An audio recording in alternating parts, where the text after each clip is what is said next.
TNE media YouTube channel நேயர்களுக்கு வணக்கம். இன்றைக்கான வீடியோவில் சவுதி அரேபியாவில் ஆச்சரியமான விஷயம் என்ன அப்படின்னு சொல்லி பார்த்தீங்கன்னா ஒரு நாளைக்கு 44 இரட்டை குழந்தைகள் பிறக்குது. ஸோ அதை பற்றின ஒரு பிரத்யேகமான நியூஸை பார்க்க போகிறோம். அதே மாதிரி குவைத்தில் டிரைவர்களுக்கு ஒரு புதிய அறிவிப்பு கொடுத்துருக்குறாங்க. அது என்னங்கிறத வீடியோக்குள்ளே போய் பார்த்துலாம். வாங்க வீடியோக்குள்ளே போகலாம். Kuwait services for driving licence renewal and transfer service will start soon. E application from Sahel. குவைத்தில் பார்த்திங்கன்னா ஷாஹில் அப்படின்னு சொல்லிட்டு ஒரு அப்ளிகேஷன் இருக்குது. அந்த அப்ளிகேஷன் எந்த அளவுக்கு இன்னும் மெருகேற்ற முடியுமோ அதை மாதிரி அதுக்குண்டான அட்வான்ஸ்மெண்ட் பண்ணிக்கிட்டு இருக்கிறாங்க. Interior ministry issued alert in Kuwait. The ministry of interior in Kuwait has issued an alert for driving licence renewal. The ministry of interior has informed that the date for renewal of drivers licence has been announced. Renewal of driving license as well as vehicle transfer service can be completed through the app. ஒரு வெஹிக்கிளோடைய owner நீங்களாக இருந்தீங்கன்னா, so அந்த ஓனருக்கு அந்த வெஹிக்கிளை நீங்கள் விற்கிறீங்க அல்லது transfer பண்ணுறீங்க இன்னொரு ஆளுக்கு அப்படின்னு சொன்னால், அந்த ட்ரான்ஸ்ஃபர் பண்ணக்கூடிய அந்த சர்வீஸையும் இந்த ஆப் மூலமாக பண்ணிக்கலாம். அதே மாதிரி டிரைவிங் லைசன்ஸை ரினியூவல் பண்ணுறதையும் சாஹில் அப்படிங்கிற அந்த ஆப்பின் மூலமாக பண்ணிக்க முடியும் அப்படிங்கிறதுக்கு உண்டான அப்டேட் கொடுத்துருக்காங்க. When will the service start, எப்போலேருந்து இந்த சேவை ஆரம்பிக்கப்படுது அப்படின்னு சொல்லி பார்த்தீங்கன்னா ஜனவரி 2ஆம் தேதியிலேருந்து 2024 வருஷம் அங்கேருந்து ஸ்டார்ட் பண்ணும்போது வேறு the service of the vehicle transfer, அதாவது வெஹிக்கிளோட ரெஜிஸ்ட்ரேஷனை ட்ரான்ஸ்ஃபர் பண்ணுறது பார்த்திங்கன்னா பிப்ரவரி மாதம் 1ஆம் தேதியிலேருந்து ஸ்டார்ட் பண்ணுறாங்க. ரினியூவல் பண்ணுறது ஜனவரி 2ஆம் தேதியிலேருந்து இந்த ஆப் மூலமாக பண்ணிக்க முடியும் அப்படிங்கிறத சொல்லிடுறாங்க.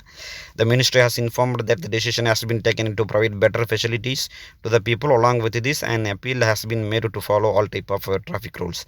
Violation of rules will be punished with jail and fine. இது மட்டும் இல்லாமல் டிராஃபிக் ரூல்ஸ் சம்மந்தமாக, ஃபைன் சம்மந்தமாக எதாக இருந்தாலும் அந்த ஆப்பின் மூலமாக நீங்கள் பயன்படுத்தி பூர்த்தி செஞ்சுக்க முடியும் அப்படிங்கிறது இங்கே சொல்லியிருக்கிறாங்க. ஸோ வீடியோவில் அடுத்த விஷயம் என்னன்னு சொல்லி பார்த்திங்கன்னா அமீரகத்தில் தனியார் கல்வித்துறையில் 4000 எமிரேட்டுகளை பணியமர்த்த புது முயற்சி. எப்படி சவுதி அரேபியாவில் சவுதி மய மக்கள் நடக்குதோ அதே மாதிரி அமீரகத்திலையும் பார்த்திங்கன்னா குறிப்பிட்ட துறைகளில் பர்டிகுலராக கல்வித்துறையை பார்த்திங்கன்னா எமிரேட்டுகளில், அதாவது அந்த நாட்டு எமிரேட்டு வாசிகளை பணியமர்த்துவதுக்கு உண்டான அந்த ஏற்பாடுகள் நடந்துக்கிட்டு இருக்குது. அதன் முதல் கட்டமாக 4000 எமிரேட் ஆட்களை கல்வித்துறையில் இம்ப்ளிமெண்ட் பண்ண போகிறாங்க அப்படிங்கிறத இங்கே சொல்லியிருக்கிறாங்க. ஐக்கிய அரபு அமீரகத்தில் எதிர்வரும் 2024 முதல் ஒவ்வொரு ஆண்டும் கல்வித்துறையில் 1000 எமிரேட்டுகளை பணியமர்த்த முயலும் திட்டம் தொடங்கப்பட்டிருப்பதால் எமிரேட்டைசேஷன் இயக்கத்தில் கவனம் செலுத்தப்பட்டு வருவதாக அதிகாரிகள் தெரிவித்துள்ளனர். ஸோ நிறைய பேர் இந்தியாவிலேருந்து மற்ற நாடுகள்லேருந்துனா டீச்சர்ஸ் ப்ரொஃபஷனுக்கு சவுதி, மற்றபடி குவைத், இந்த மாதிரி யுஏஇக்குன்னு வருவாங்க. ஸோ அவங்களுடைய வாழ்க்கை நார்மலாக தான் போய்கிட்டு இருந்துச்சு. இப்போ இங்கேயும் பார்த்திங்கன்னா கட்டமாக ஸ்டெப் பை ஸ்டெப்பாக உங்களுக்கு எமிரேட்டைசேஷன், சவுதிசேஷன், குவைத்திசேஷன் இந்த மாதிரியான ஒரு முன்னேற்பாடுகளை எடுத்துகிட்டு கல்வித்துறையிலையும் டீச்சர் ப்ரொஃபஷனை கொஞ்சம் கொஞ்சமாக இம்ப்ளிமெண்ட் பண்ணிட்டு வராங்க. ஒரு வருஷத்துக்கு 1000 நபர்கள் வீதம் 4 வருஷத்துக்கு 4000 எமிரேட்டுகளை டீச்சர்ஸ் ப்ரொஃபஷனில் பணியமர்த்துக்கு உண்டான திட்டங்கள் வழிவகுக்கப்பட்டு நடந்துக்கிட்டு இருக்குது அப்படிங்கிறதையும் தெரிஞ்சுக்கோங்க. ஸோ வீடியோவில் அடுத்த விஷயம் என்னன்னு சொல்லி பார்த்திங்கன்னா, ட்வின்ஸ் வேர் பார்ன் எவ்ரி டே இன் சவுதி 44 அரேபியா. அதாவது ஒவ்வொரு நாளும் 44 இரட்டை குழந்தைகள் சவுதி அரேபியாவில் பிறந்துக்கிட்டு இருக்குது அப்படிங்கிறதையும் சொல்லியிருக்கிறாங்க. In Saudi Arabia, it is said that ongoing report regarding the official data that 16,000 twins were born in the country during the last year 2022. கடந்த 2022ஆம் ஆண்டு 16,000 இரட்டை குழந்தைகள் பிறந்திருக்குது அப்படிங்கிற ஒரு டேட்டா சொல்லுது. which an average of 44 wins per day. இதனுடைய சராசரியை பார்த்திங்கன்னா ஒரு நாளைக்கு 44 இரட்டை குழந்தைகள் பிறப்பதாக அந்த டேட்டா சொல்லுது. According to the newspaper, in the survey report of the Ministry of Economy and Planning, it was said that in different cities of the kingdom 4,17,000 children were born to Saudi women. ஒவ்வொரு Saudi பெண்களுக்கும் அதாவது Saudi அரேபியாவில் பெண்களுக்கு 4,17,000 குழந்தைகளை பெற்றெடுத்துருக்குறாங்க. அதில் பார்த்திங்கன்னா 4 லட்சம் பேர் சிங்கிள், அதாவது ஒற்றை குழந்தை. அதில் 16,160 பேர் பார்த்திங்கன்னா இரட்டை குழந்தைகளை பிறந்திருக்குது.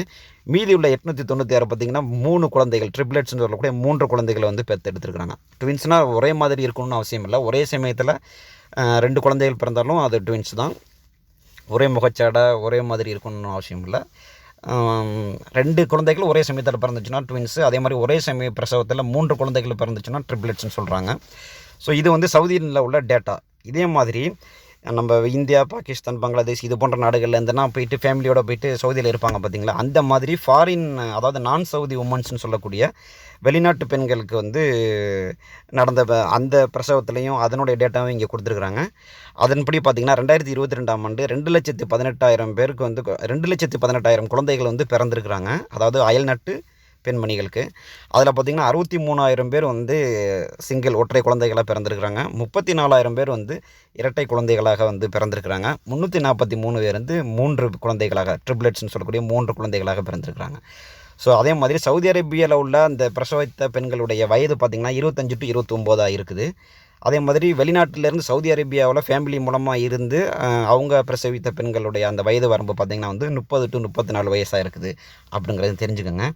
இது என்ன காரணம் என்ன ஏதுங்கிறத வந்து டீட்டெயிலான சொல்லலை. ஆனால் வந்து இங்கே உள்ள தட்பவெப்ப சூழ்நிலைகள், அதுக்கேற்ற இங்கே உள்ள சாப்பாடு முறைகள், அதுக்கேற்றாற் போல் அவங்களுடைய உடல் அமைப்பு வந்து மாறுது. அவங்க கூட உள்ள மாறுதல்கள் நடக்கிறதுனால ஒரு வேலை இருக்கலாம் அப்படிங்கிறது நம்பப்படுது.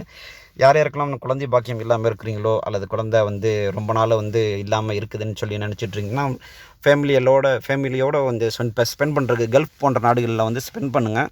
There is a chance to give a birth அப்படிங்கிறத நம்ம இந்த வீடியோ மூலமாக தெரிவிச்சுக்கிறோம். ஏன்னா நிறைய பேர் இதை வந்து அனுபவபூர்வமாகவே நிறைய வந்து சொல்லியிருக்கிறாங்க. இங்கே இந்தியாவில் இருந்துட்டு குழந்தை பெக்க முடியாமல் இருக்கிறவங்க ஒரு வேளை மற்ற நாடுகளில் போயிட்டு ஒரு 3 மாதமோ அல்லது 6 மாதமோ தங்கியிருந்து அங்கே உள்ள காலநிலைகளுக்கு தட்பவெப்ப நிலைக்கு நம்மளுடைய உடம்பு வந்து அடாப்ட் ஆகும்போது அது ஒரு வகையில் வந்து குழந்தை பிறப்பதற்கு உண்டான வழிகளுக்கு ஒரு ஆப்ஷனாக வந்து சொல்கிறாங்க. இது எந்த அளவுக்கு உண்மைங்கிறது தெரியலை, ஜஸ்ட்டு நம்ம வந்து கேள்விப்பட்டதை சொல்கிறோம். ஸோ முயற்சி பண்ணுறவங்க ட்ரை பண்ணி பாருங்கள், பிறந்துச்சுன்னா நல்லது தானே. வீடியோவில் பகிரப்பட்ட தகவல்கள் உங்களுக்கு நான் பயனுள்ளதாக இருக்கும்னு நினைக்கிறேன். நான் பயனுள்ளதாக இருந்துச்சுன்னா வீடியோக்கு ஒரு லைக் கொடுத்துட்டு உங்கள் ஃப்ரெண்ட்ஸுக்கு ஷேர் பண்ணுங்கள். நான் நம்ம சேனலில் சப்ஸ்கிரைப் பண்ணாதாங்க சப்ஸ்கிரைப் பண்ணிட்டு கூட உள்ள பெல் ஐக்கானை கிளிக் பண்ணிட்டீங்கன்னா இது போல் பயனுள்ள தகவல்கள் உங்களுக்கு உடனுக்குடன் நோட்டிஃபிகேஷனாக கிடைக்கும். நன்றி.